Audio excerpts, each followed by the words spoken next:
Assalamualaikum warahmatullahi wabarakatuh. Perkenalkan, saya Rizhania SPD, calon guru penggerak angkatan 11 dari SD Negeri 002 Sangatta Selatan, Kabupaten Kutai Timur. Pada kesempatan kali ini, saya akan memaparkan jurnal refleksi dui mingguan modul 3.2 pada materi Pemimpin dalam Pengelolaan Sumber Daya. Perkenalkan, fasilitator Bapak Firman Arifin dan pengajar praktik Ibu Hasanah.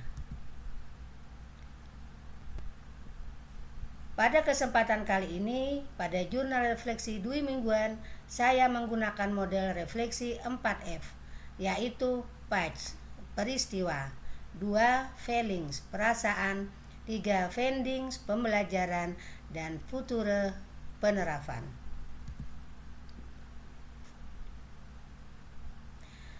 Pada facts atau peristiwa, modul 3.2 dimulai menggunakan tahapan merdeka, mulai dari diri, eksplorasi konsep, ruang kolaborasi, demonstrasi kontekstual, elaborasi pemahaman, koneksi antar materi, dan aksi nyata.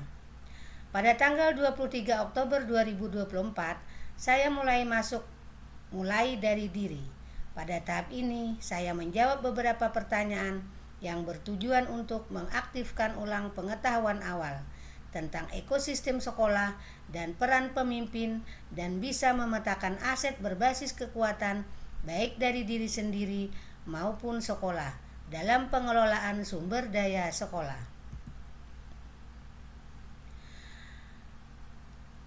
Pada peristiwa selanjutnya, saya berdiskusi di ruang kolaborasi yang dipimpin oleh fasilitator Bapak Firman Arifin dan didampingi oleh pengajar praktik Ibu Hasanah. Kemudian saya bersama rekan CGP Angkatan 11 berdiskusi di ruang elaborasi yang dipimpin oleh instruktur Bapak Yusak Yokohama. Pada peristiwa selanjutnya, yaitu pengalaman mengikuti ruang kolaborasi dan diskusi kelompok tentang pemimpin dalam pengelolaan sumber daya, memberikan beberapa wawasan penting. Yang pertama, seorang pemimpin perlu mengelola modal manusia dengan memberdayakan talenta, keterampilan, dan potensi setiap individu secara efektif. Kedua, modal sosial menjadi krusial dalam membangun jaringan dan hubungan. Ketiga, modal fisik dan modal lingkungan atau alam harus dijaga dan digunakan secara efisien untuk menciptakan lingkungan belajar yang aman dan nyaman. Keempat, pengelolaan modal finansial membutuhkan transparansi dan akuntabilitas untuk memastikan sumber dana yang dipakai secara prioritas. Kelima, seorang pemimpin yang bijak mempertimbangkan modal agama dan budaya dalam setiap kebijakan demi menghormati nilai-nilai komunitas.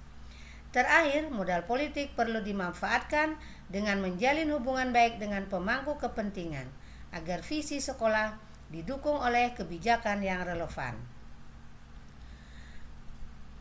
Hal yang baik yang saya dapatkan adalah dalam ruang kolaborasi dan elaborasi pemahaman, saya memperoleh wawasan lebih dalam tentang pentingnya peran pemimpin dalam pengelolaan sumber daya secara efektif. Pemimpin yang baik harus mengidentifikasi, memanfaatkan, dan mengoptimalkan berbagai jenis modal, termasuk manusia, sosial, finansial, fisik, lingkungan, agama, budaya, dan politik untuk mencapai tujuan bersama.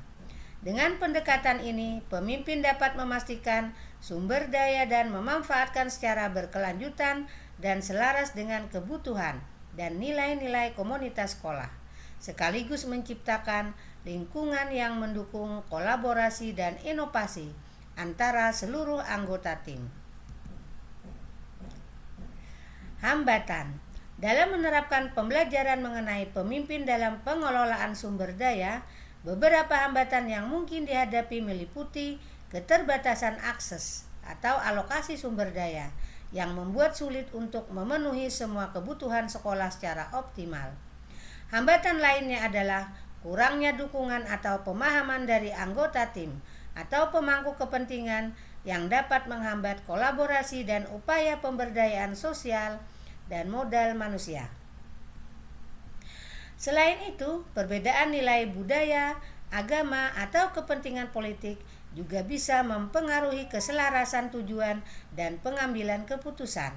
Keterbatasan waktu dan beban administratif yang tinggi bagi pemimpin seringkali mengurangi fokus pada pengelolaan sumber daya secara strategis.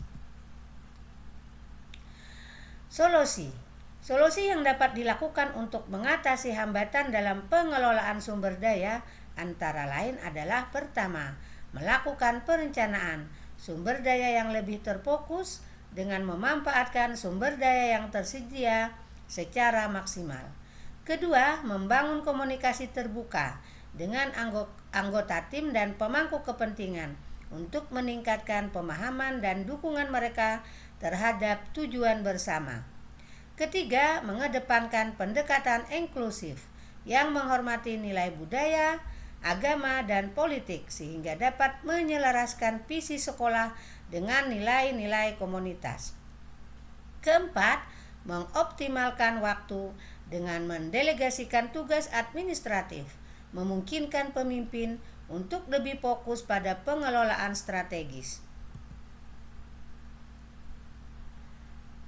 Kemudian perasaan. Saya merasa lebih termotivasi dan percaya diri untuk menerapkan konsep ini di lingkungan sekolah.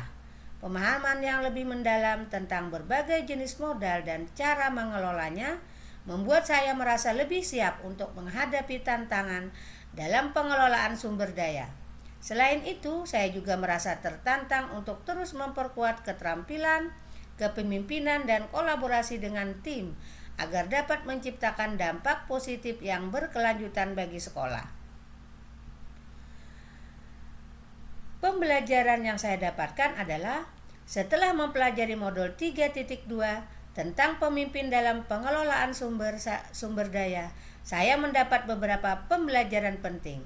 Pertama, pentingnya pemimpin yang memiliki visi jelas untuk mengarahkan penggunaan sumber daya secara efektif dan strategis untuk mencapai tujuan sekolah. Kedua, pemimpin harus mampu memberdayakan berbagai jenis modal, di antaranya modal manusia, sosial, fisik, lingkungan, finansial, agama, budaya, dan politik untuk mendukung pembelajaran dan pengembangan sekolah. Ketiga, keterampilan komunikasi dan kolaborasi sangat krusial agar semua pemangku kepentingan mendukung dan berkontribusi secara aktif. Terakhir, pemimpin perlu fleksibel dan adaptif dalam menghadapi tantangan secara berfokus pada pemanfaatan sumber daya yang berkelanjutan. Selanjutnya adalah penerapan. Setelah mempelajari modul 3.2 tentang pemimpin dalam pengelolaan sumber daya, langkah awal yang saya akan lakukan adalah melakukan pemetaan sumber daya yang ada di sekolah dengan memahami secara rinci jenis-jenis modal seperti modal manusia, sosial, fisik, lingkungan, finansial, agama, budaya, dan politik. Selanjutnya, saya mengidentifikasi area yang memerlukan optimalisasi atau pengembangan lebih lanjut. Langkah ini juga akan membantu saya merancang strategi pengelolaan yang lebih tepat dan memastikan setiap sumber daya dimanfaatkan untuk mendukung pencapaian visi dan misi sekolah. Demikian pemaparan saya tentang Jurnal Dwi Mingguan. Atas perhatiannya, saya ucapkan terima kasih. Assalamualaikum warahmatullahi wabarakatuh. Salam Guru Penggerak.